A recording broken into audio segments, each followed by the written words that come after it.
Consonant के साथ common noun शुरू होगा उससे पहले ए लगाएंगे।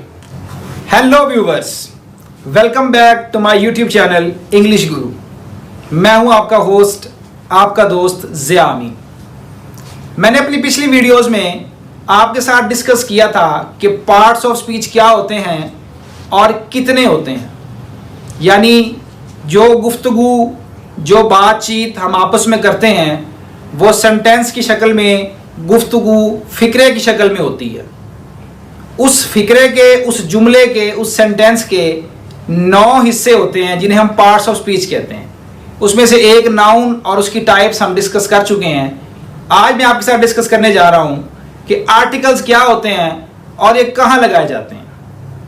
याद रखिएगा, हमेशा आर्टिकल्स नाउन से पहले लगाए जाते हैं। हमेशा आर्टिकल्स नाउन से पहले लगाए जाते हैं, यह मालूम करने के लिए कि ये नाउन कॉमन है या पर्टिकुलर है, यानी ख़ास है या आम है। आर्टिकल्स की 2 टाइप्स हैं। एक का नाम है डेफिनेट आर्टिकल्स और दूसरे का नाम है इनडेफिनेट आर्टिकल्स। डेफिनेट आर्टिकल होता है दी, THE, और इनडेफिनेट आर्टिकल्स की फिर 2 टाइप्स हैं, ए और एन। ये इनडेफिनेट आर्टिकल्स ए और एन किसी भी कॉमन नाउन के साथ लगाए जाते हैं, जबकि डेफिनेट आर्टिकल दी किसी पर्टिकुलर नाउन के साथ लगाया जाता है। इन दोनों में एक और डिफरेंस ये है कि indefinite article single common noun के साथ लगता है, यानी किसी एक आम नाम के साथ इनडेफिनेट आर्टिकल लगता है, जबकि डेफिनेट आर्टिकल सिंगुलर के साथ भी लग सकता है और प्लूरल नाउन के साथ भी लग सकता है। इसकी क्या एग्जांपल हो सकती हैं? मिसाल के तौर पे जी, अर्थ जमीन एक नाउन है, उससे पहले हम दी लगाते हैं। दी अर्थ, द सन, द मून, इसी तरह से द खाना काबा, क्योंकि ये पर्टिकुलर है। इसी तरह से द कुरान, क्योंकि एक स्पेसिफिक, एक पर्टिकुलर नाउन है, इसलिए इससे पहले हम दी लगाते हैं। इसी तरह से the Quaid-e Azam,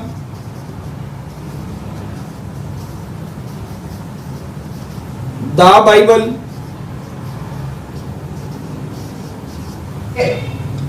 definite article THE, the, हमेशा स्पेसिफिक पर्टिकुलर नाउन से पहले लगाया जाता है, इस बात को बताने के लिए कि ये खास इस्म, खास नाउन है।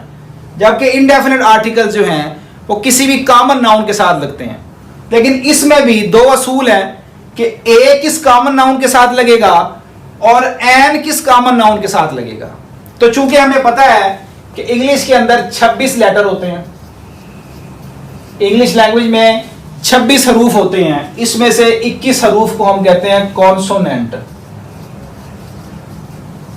और 5 हरूफ हैं जिन्हें हम कहते हैं वॉवल्स। और हमें पता है वो 5 वॉवल्स कौन से हैं, AEIOU। इन 5 वॉवल्स के अलावा कॉन्सोनेंट से स्टार्ट होने वाले नाउन, उनके साथ ए लगता है। कॉन्सोनेंट लेटर से शुरू होने वाले नाउन्स के साथ ए लगता है। For example bat, for example car, for example dog. अब चूंकि ये कॉन्सोनेंट है इसलिए इनसे पहले ए लगाएंगे। आ डेस्क, आ फिश, इसी तरह से बाकी जितने भी कॉन्सोनेंट हैं Z तक, जो कॉन्सोनेंट के साथ कॉमन नाउन शुरू होगा उससे पहले ए लगाएंगे, और जो वॉवल्स के साथ शुरू होंगे उससे पहले एन लगाएंगे। For example Apple,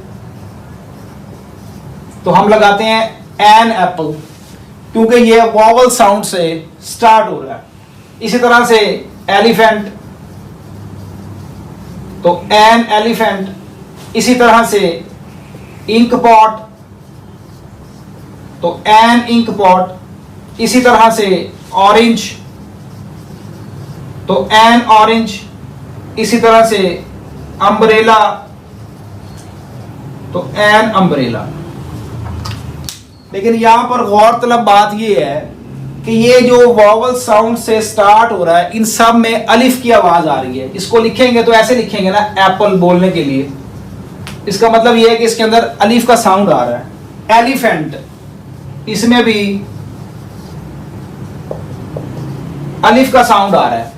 ink pot, इसमें भी अलिफ का साउंड आ रहा है। ऑरेंज, इसमें भी अलिफ का साउंड आ रहा है। अम्ब्रेला, इसमें भी अलिफ का साउंड आ रहा है।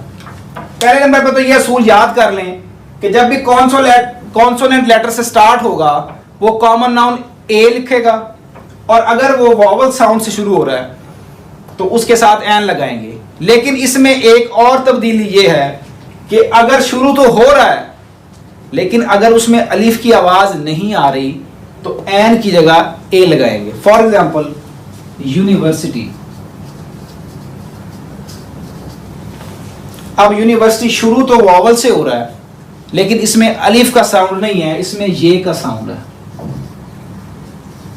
इसलिए हम एन यूनिवर्सिटी की बजाय आ यूनिवर्सिटी लगाएंगे। इसी तरह से यूनिट, जिस तरह आप चैप्टर होते हैं यूनिट नंबर 1, यूनिट नंबर 2, अब स्टार्ट तो ये भी वॉवल से हो रहा है लेकिन इसके अंदर अलिफ का साउंड नहीं है, ये का साउंड है यूनिट, तो हम ए यूनिट लगाएंगे, एन यूनिट नहीं लगाएंगे।